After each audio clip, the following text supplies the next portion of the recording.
Here at the observatory. I specialise in tours and talks about the history of the observatory and about the exhibits. And what I want to do is just give you a bit of background on the founding of the observatory and what you can see, the buildings around the place, and particularly the prime meridian, 0 degrees longitude, and what it's doing here. What does it represent? Can I do a little survey first though? Can I ask, who's come here today to see John Harrison's marine timekeepers, his sea clocks?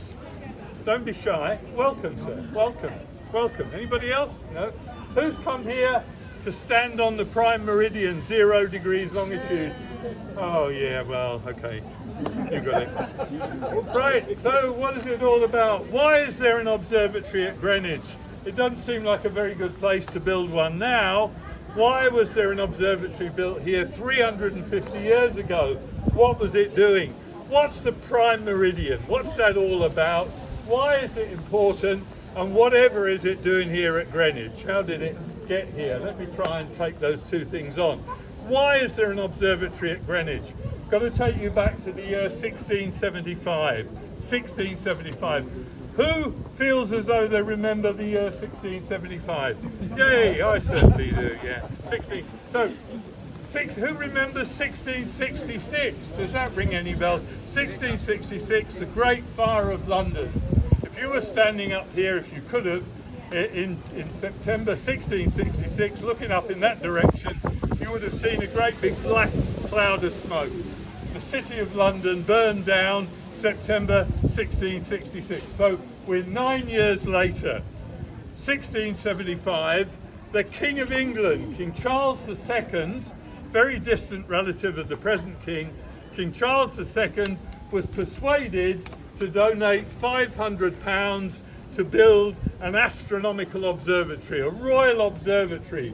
Didn't stick his neck out, he sold some old gunpowder to raise the money, but he asked Christopher Wren to take charge. Who knows the work? Who's been up to St Paul's Cathedral? Who's been up there? The work of Christopher Wren. If you get a chance to go, don't miss it. Fantastic building, Wren's great memorial up there in the city of London.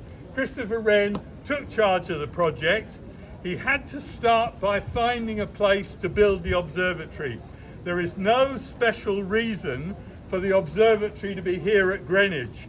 If Wren had known anything about real estate values, we'd now be standing in the Chelsea Observatory or the Hyde Park Observatory.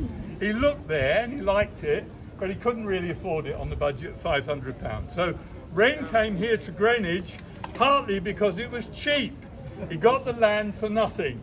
So the royal estate, some of you will know that in those days at the bottom of the hill where the old Royal Naval College now stands, there was a royal palace here. Both King Henry VIII and Queen Elizabeth, they were both born right here at Greenwich. This was all part of the estate. So Wren got the land for nothing. He designed and had built the original building. That's the red brick building here on my left, which now has the red time ball on the roof. That was added much later. That wasn't added till 1833. But the red brick building is Wren's original observatory building. He saved more money because those lovely red bricks you can see there, he borrowed those from a military project up the river at a place called Tilbury. They were building a huge fortress, a fortification. They had a budget of £40,000 in the same money when Wren had 500. So they didn't notice when Wren borrowed the bricks. And the wood and the lead he needed up there, he got from demolition at the Tower of London, just round the bend in the river. They were knocking down an old gatehouse. So I get this image in my mind, it can't be true, but I imagine outside the Tower of London there was a Jacobean skip, a dumpster outside the Tower of London, and Christopher Wren trying to keep his long wig out of it, saying, oh, we'll have that and we'll have that, and be quick about it, my men. And so for just £520, 9 shillings and 1 penny, Wren had the original observatory building built there. It took just 12 months, and the first astronomer to work here, his name was John Flamsteed. He moved in here in July 1676. We remember him as the first astronomer royal. Set up his telescopes up there where you see those tall windows, getting ready to start work.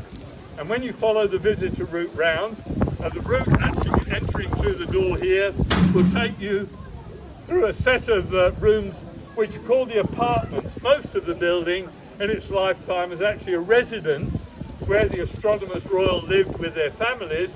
The big exception is the octagon room, the big room up there. But when you go in, you'll see exhibitions on two of the families who lived here, the Masculins and the Aries, and the sort of things their kids got up to. And then you can go upstairs and have a look at the lovely octagon room designed by Christopher Wren to be Flamsteed's workspace. But like Flamsteed, when you get up there, you might look around and think to yourself, this really isn't a very good observatory. Wren had put those tall windows in that you can see, but he hadn't put enough of them in. There's too many blind spots. The great north window up there doesn't face north, it faces northwest. And the reason for that, or part of the reason, was that Wren had reused old foundations. Old castle stood here, and he'd reused the foundation. As you'd expect, the castle had been built facing the river. It wasn't lined up exactly north-south. Now, that mattered to Flamsteed because he needed to line up a measuring telescope, a quadrant, exactly north-south on the Meridian. He couldn't really do it up there. You can't open the roof either, by the way. He had to come out into the back garden, round the corner, not there now, it's been demolished, but round the corner, Wren had built him a sort of garden shed called the Quadrant House. That's where Flamsteed set up his measuring telescope. That's where he did most of the important measurements. The octagon room up there was very important though, one of our treasures. He welcomed some very important VIP visitors. Anybody heard of Tsar Peter the Great? He was here on a grand tour of Europe, 1698. Anybody heard of Isaac Newton, Sir Isaac Newton? He was here about 1707. He came to shout at John Flamsteed. He was Flamsteed's boss, so it wasn't a very happy visit. Another long story there. But brings us to why. Why was the king persuaded to donate £500? What was John Flamsteed? Why is there an observatory at Greenwich? Well, firstly, I would start by saying 350 years ago, the year 1675, this was actually a very good place to build an observatory.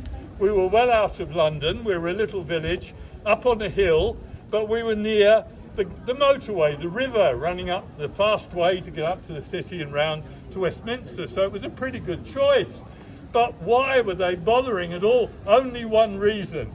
The observatory was built because mariners at sea, 350 years ago, mariners at sea, sailors on board ships, out of sight of land, hundreds of miles away, basically they were lost.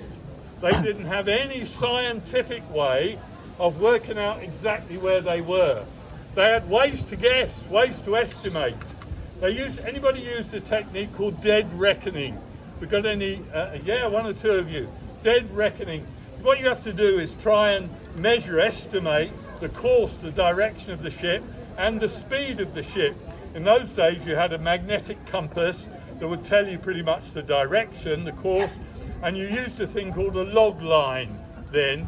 It's basically a piece of rope with a lump of wood tied on the end that you you deployed it from the stern of the vessel and paid it out while you ran a sand glass for a period of time and then stopped the line, hauled it back in, and when you hauled it back in, you counted twine, rags, knots tied at periods up the rope. You counted the knots, and that would tell you the speed of the ship in knots, not in knots per hour, in knots. That's how you worked it out. Then you used that, the course and speed, to try and mark a chart to figure out where you thought you were. And some people will tell you dead reckoning is short for deduced reckoning. Other people will tell you dead reckoning tells you exactly what happens to you if you get it wrong. Lots of voyages were ending in shipwreck, and that meant there was huge loss of wealth. I'd like to tell you anybody cared about the sailors, but no, it's the money, it's the value of ships and cargoes being lost. So the challenge to come up with a scientific way of working out exactly where you were in the middle of the ocean, that was a question for big business. There was a lot of money at stake. That's why they persuaded the King of England to get involved. But how, I hear you ask, how can an observatory help? How can an astronomer help a navigator at sea work out where they are in the middle of the ocean? Well, if you're out in the middle of the ocean, you can't see any landmarks, need to know exactly where you are, you need a way to work out your latitude and longitude. Everybody happy with latitude and longitude? Yes. There is a test at the end of this. I was reminded earlier though, it's Saturday. There's no test on Saturday, so relax. Latitude and longitude. Latitude tells you how far north or south of the equator you are. Latitude north-south. Longitude tells you how far east or west you need to go. Longitude east-west. In those days, they could already work out their latitude. They knew how far north or south the equator they were. That's not difficult to do, and it was very important to the way they set their course. But they couldn't work out their longitude. They didn't know exactly how far east or west they needed to go, and we can imagine how embarrassing that might have been for quite a few navigators. Now, working out longitude, even today, is not easy. Well, actually, it is easy today. You pull out your phone, you press a couple of buttons, tells you exactly, but that's cheating, isn't it? If you want to work out longitude for yourself, even today, not easy. There's only one way to do it. To work out your longitude, you need to know the time exactly. Anybody wondering where the connection between the Greenwich Observatory and accurate timekeeping starts? This is it. Look no further. This is the birth of Greenwich Mean Time. Now, specifically, you need to know the time difference. Did I just feel the sun? Can't be true. You need to know the time difference. The time difference between local time, wherever you are on board ship out in the middle of the ocean, and Greenwich time back here at the same moment.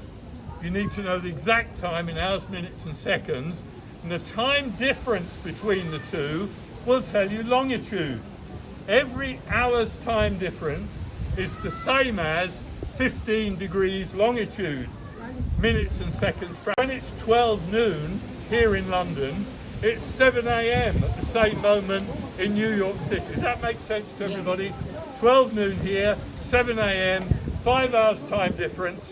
Every hour is the same as 15 degrees longitude. So New York City is 5 times 15 degrees longitude, which is, yay, well done. It's at least a quarter of you still awake. That's the weather that's doing that. 75 degrees longitude. So you can see from the example, if you can work out the time difference, you can work out longitude. Easy peasy, simples.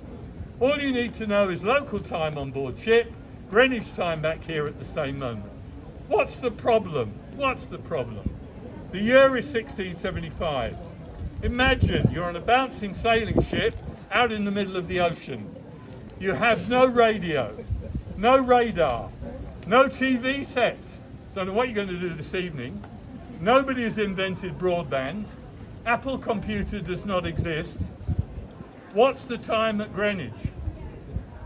For that matter, what's local time? I keep mentioning local time's easy. Wherever you are in the world, land or sea, you get local time basically from the sun, which I'm reliably informed does exist. Occasionally it's actually visible from Greenwich. It's rare, but nevertheless.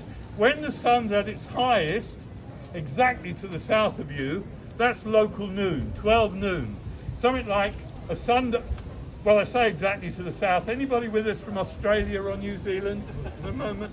No, well, if you get down, once you get south of the tropics, if you see the sun exactly to the south of you, that's a different problem altogether.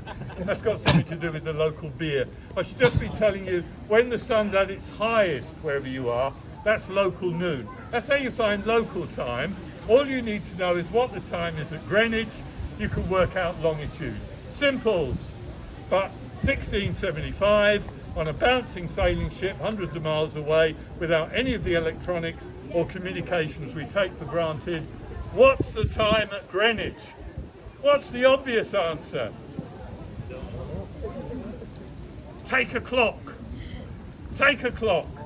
Set the clock to Greenwich time before you set sail. then the clock on board the ship will always tell you Greenwich time. Greenwich time from the clock, local time wherever you are from the sun, and the time difference will tell you. And in 1675, there are lots of accurate clocks. That wasn't a problem. You'll see some great examples as you go round. Trouble was, back then, all the clocks good enough for navigation, accurate enough. You need a really accurate clock. You need a clock accurate 2 to 3 seconds a day. 2 to 3 seconds a day. All the clocks good enough then were pendulum clocks. What happens to a pendulum clock on board a bouncing ship out on the ocean? Doesn't even work with my bottle of gin. You can't use a simple pendulum on a bouncing ship. So clockmakers working on the problem, but it took a long time to come up with the answer. Meanwhile, the astronomers knew there was a way to use astronomy to work out what the time was at Greenwich. How do you do that? Well, very briefly, you use the night sky, the moon and the stars, as if it were a huge clock up there. Imagine the night sky above you is like the huge dial of a clock. Imagine the bright stars are the numbers on the dial. Now, this clock only has one hand. The hand of the clock is the moon. If you look at the moon through the night, you'll notice, compared to a nearby star, the moon is moving very slowly about its own width, its own diameter every hour. It's like the very slow moving hand of a clock moving across the dial where the stars are the numbers. If only a friendly astronomer would give you a book of tables that would tell you where the moon could be found and gave you the times Greenwich through the night for the year ahead, you could measure that for yourself. You need a measuring instrument, a sextant, a quadrant. You could measure that for yourself. You could use the book of tables to work out what the time is at Greenwich when the moon is in that position nearby a star. You could find Greenwich time from the moon and the stars. Trouble was, 1675, the book of tables didn't exist. When they consulted the astronomer John Flamsteed, he said, well, it was a good idea, but their astronomy measurements weren't good enough for navigation. They weren't accurate enough. But if they build him an observatory, give him a few years to work at it, he'd carefully measure where the bright stars appeared to be, he'd measure how the moon appeared to be moving, he'd be able to publish that book of tables. That's why they built the Greenwich Observatory. That's why John Flamsteed started work here. He was the best astronomer in the world doing that kind of work. It's called positional astronomy.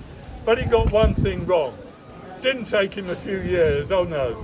He was here the rest of his life, 44 years. He never solved the problem. In all that time, he hardly ever published any results. He was an obsessive perfectionist, never wanted to share his work with anybody. Nobody was helping mariners. Ships were still sinking. Flamsteed had been here 40 years. That's right, 40 years. The British government gave up. They decided Flamsteed wasn't going to solve the problem. And in the year 1714, by Act of Parliament, the British government offered a reward, a prize, to the first person who could come up with any way of finding longitude at sea accurately.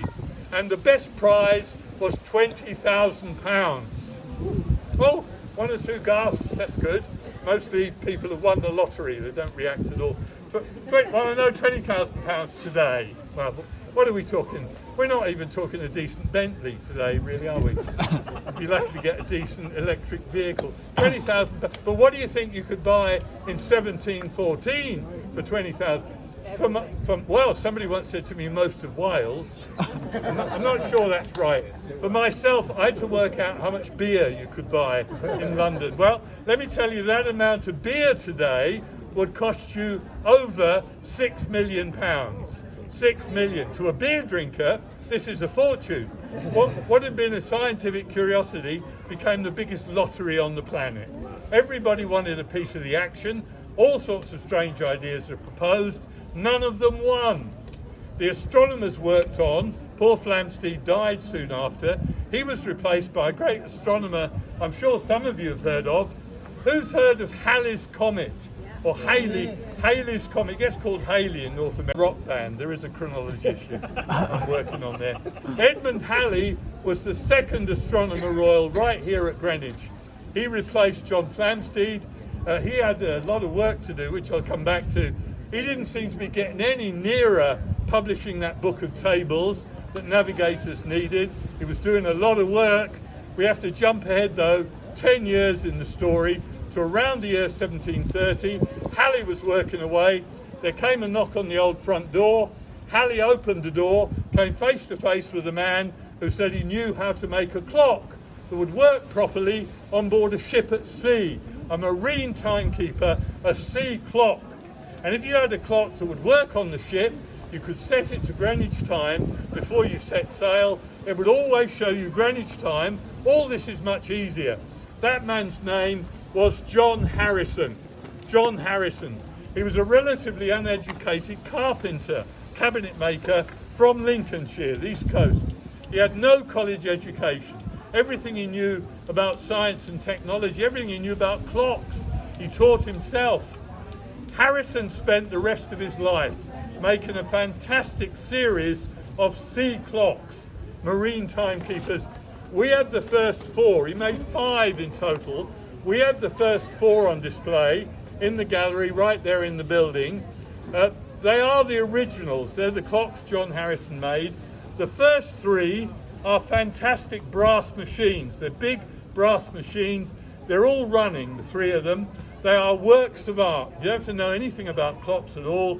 Just enjoy them. They're poetry in motion, if you like. He was a clever chap, John Harrison. The 4th one I would describe as being like a large, giant silver pocket watch. Round silver case, white enamel dial, 3 hands. What's on display is the clockwork, the movement.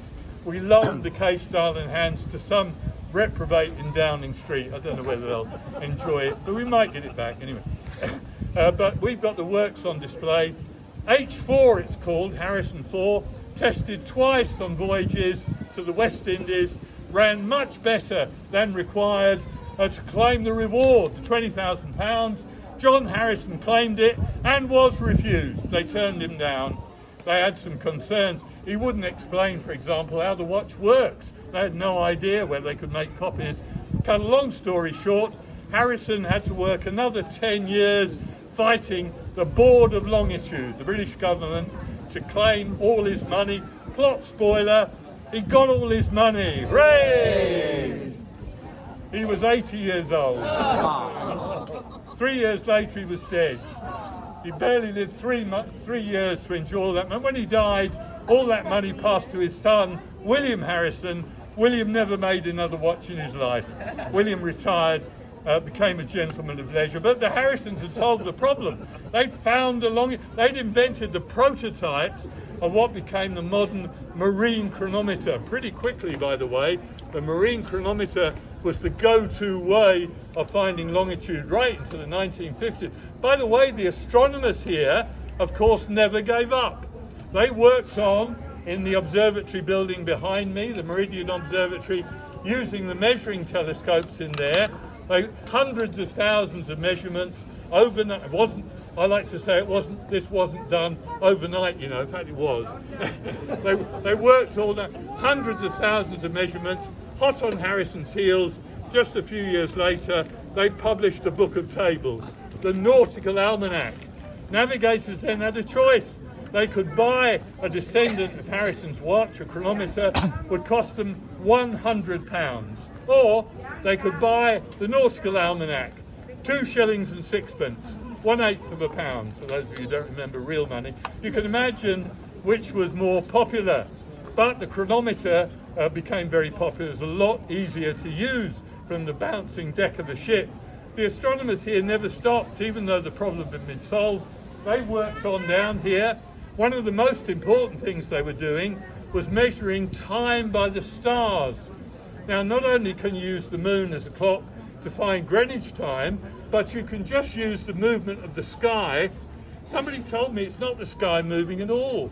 Apparently the Earth is rotating. The wouldn't we all be blown off? But apparently it's true. The Earth is rotating. You can use the movement of the sky as if it were a huge clock. You keep a telescope pointed exactly in the same place on the meridian, the north-south line, and the same stars come back round again in more or less a day later, 23 hours, 56 seconds, until the 1920s, in fact the beginning of the 1930s. That was the most accurate clock, the best way of measuring time, much more accurate than any clock we could make, any clock we could build. Greenwich soon got a reputation for having the most accurate time, but people began to say, well look Greenwich, you're measuring the accurate time, but we all need to know what it is. You need to share time, distribute time.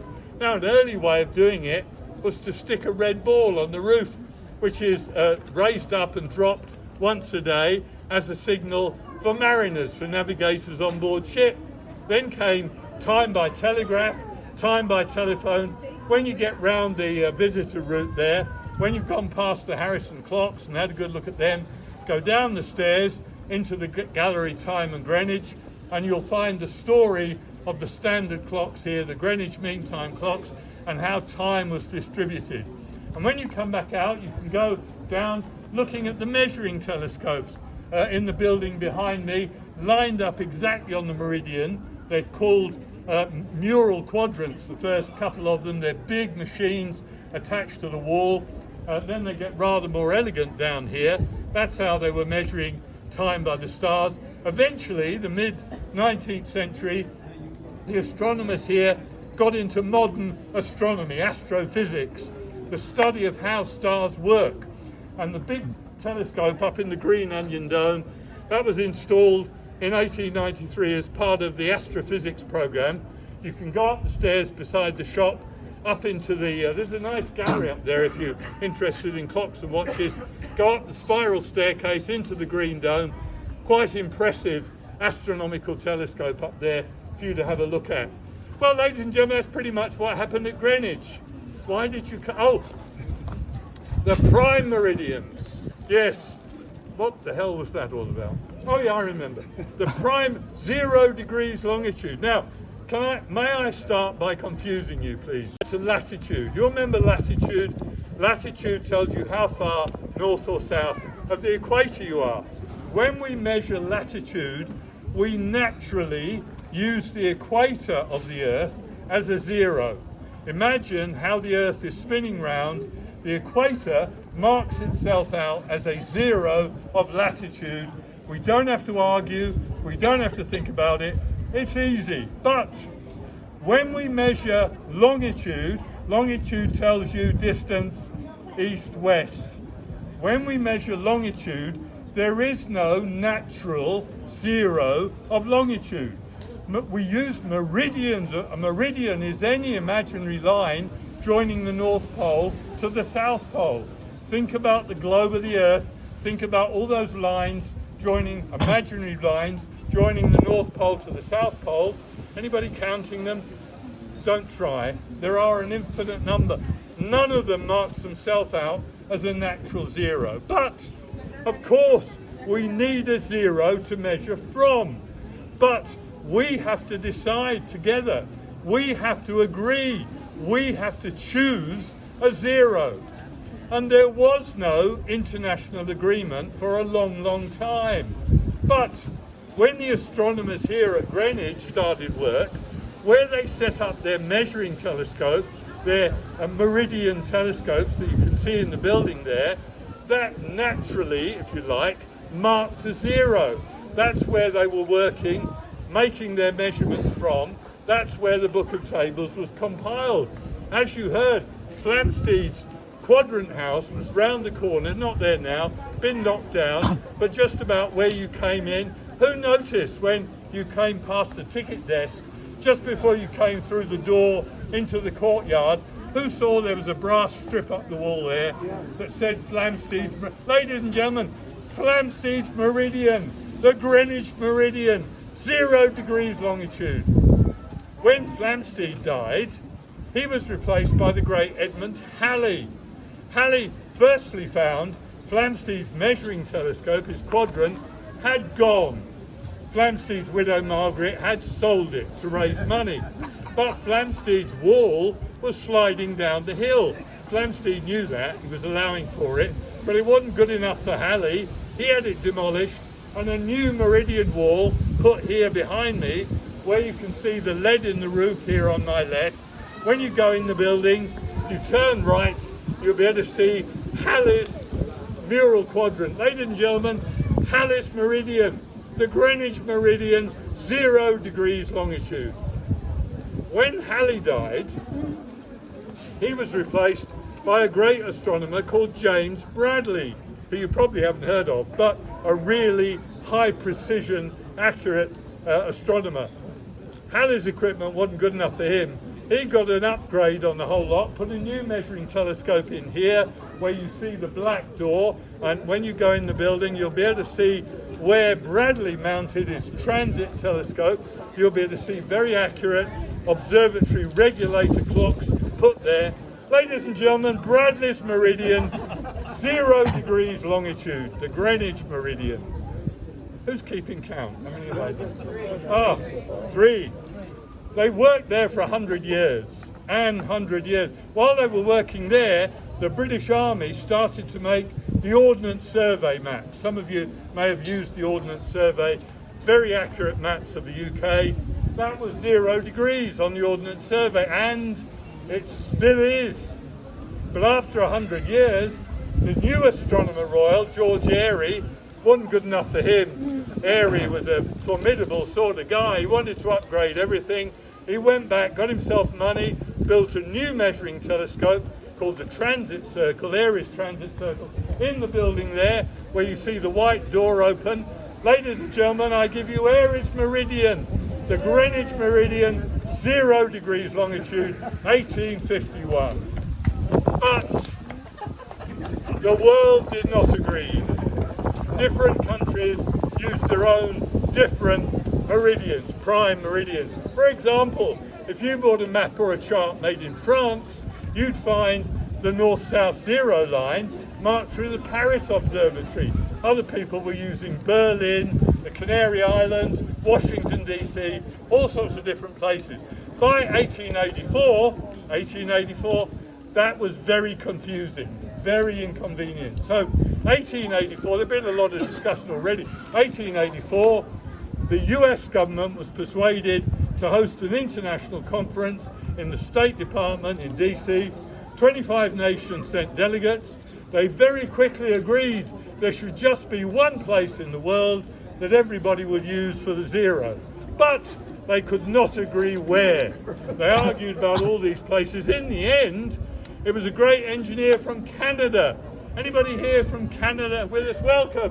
Heard of Sanford Fleming? You know, Sanford building railroads through the Rockies, single track railroad through the mountains, no signals, everything run on the watch. You had to know a lot about timekeeping.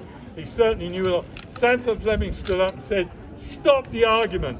1884, 3/4 of the navigators on board the world's ships out on the oceans are using the Greenwich Nautical Almanac, the book of tables that helps them calculate how far east or west of Greenwich they are. 3/4. Wouldn't it be easier if everybody used Greenwich and then only 1/4 would have to change? Well, most of the delegates agreed that would be a good idea, but the delegation from France, they said no, they didn't agree. They thought the world's prime meridian should go through the Paris Observatory. Paris, they said, had a prior claim. However, they said, the rest of the delegates at the conference, they should have a vote to decide if they wanted the Greenwich Meridian or not. The delegation from France, they would not take part in the vote. They would abstain from the vote on one condition. The British government had to introduce the metric system of measurement into Great Britain. Meters, litres, kilograms, and so on. And in 1884, the British government promised to do that, and they firmly plan to keep that promise when the time is right. Well, we're only going to sort out miles and pints now. I think we've more or less done everything else. With that, the conference voted 1 country against, 2 abstentions, to adopt the Meridian at Greenwich, marked by the measuring telescope inside the building, Aries Transit Circle. So since 1884, that's been the official international prime meridian, 0 degrees longitude. You can stand on that line, 1 foot in the eastern hemisphere, 1 foot in the west. You can jump up and down, you can lay down, have your picture took. Confidence. Unless you're using GPS, and that's another story. Ladies and gentlemen, thank you very much for listening. That's the end of the story. Thank you. I would be delighted to try and answer any questions. Otherwise, do enjoy the observatory. Thanks very much for coming along to see us. I have 2 questions, actually. Sure. Do you know which country you voted against? Yes, San Domingo. Oh, that doesn't exist anymore. Odd. Well, Dominican Republic. Serves them right, I suppose. Well, they did it because they wanted to borrow some money from France. And second question, so when you said the things about the Nautical Almanac and how it was discovered, I've heard, speaking of Australia and New Zealand, I've heard some things about how Polynesian wayfinders and the Maori people from those areas used some extremely accurate wayfinding techniques to travel thousands of miles across open ocean, places such as Hawaii. Was that like a similar method that they also came across? Well, I don't think in the West I don't think we still understand it properly. It was clearly a very skillful art. The Polynesian navigators, as you know, were extremely skilled people, and Captain Cook took one on board and so on. Tupaya, his name was. But as far as I understand it, the Polynesian navigators used a whole array of techniques. They understood a lot about astronomy, so they could use star positions, but they also knew a lot about ocean currents. They could look at the ocean, they could read the currents, waveforms, and they could tell what direction islands were in from the waveforms. And of course they used birds, animals, fish. They would see what kind of fish there were, what kind of birds they were. They used all those techniques. So they were extremely skilled people. And it wasn't written down, but they made shell maps, you've probably seen, out of sticks and shells that mark the islands on them.